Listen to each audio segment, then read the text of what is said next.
Okizeme, or Oki, refers to attacking the opponent when they are trying to safely stand back up.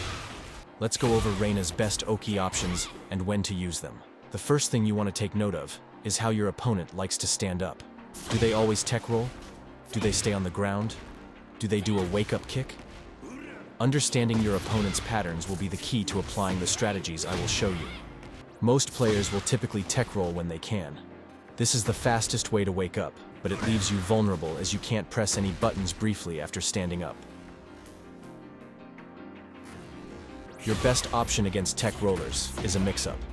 This is because it's hard for them to interrupt you after teching. Hell sweep is your best low option, and forward 2 is your mid.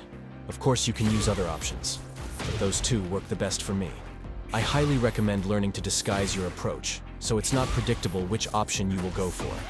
You can do this by wave dashing in, which will help realign you to their tech roll direction as well.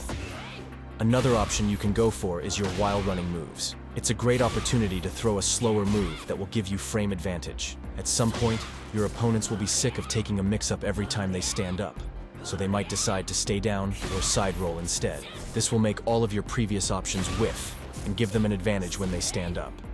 To counter this, we use crouch dash 3. This hits grounded, and pancake flips them into a position that conveniently limits their get-up attack options. If the opponent decides to wake up mid or low kick, you will counter-hit launch them as long as you're quick enough. If you're not confident, forward 2 will also beat wake-up kicks in most cases. Your opponent also has the option to spring kick, or recovery kick. Spring kick will beat CD3 if you wave dash in, as well as a lot of other options. And recovery kick will beat most of your options. These options are very risky. Spring kick is launch punishable when shallow blocked and is easily evaded. Recovery kick is launch punishable on block and has no range.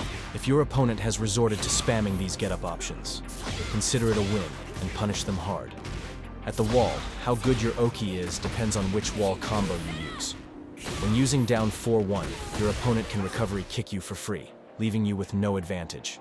When possible, use forward 3+4 into 1+2 instead. This gives you much better Oki and does the same damage. When at the wall, forward 4 is a great mid option to mix with hell sweep and grabs. I recommend using her quarter circle back forward 2, although it won't wall splat like Stonehead. You won't switch sides when the grab is broken. A couple of quick tips to finish the video off. When your opponent techs, they have a few frames of invulnerability, so don't attack too soon, especially at the wall. Keep note of which direction the opponent is teching at the wall, and try to follow them with a sidestep to keep them cornered. Lastly, try not to throw your Oki attacks too early in the open either, as it may lead you to being misaligned when the opponent techs. As long as your last forward input happens after they've rolled, you should be fine. Oki can be a really in-depth topic, so use this guide as your base, then feel free to experiment. If you have any strategies that work for you, let us know in the comments. Thanks for watching.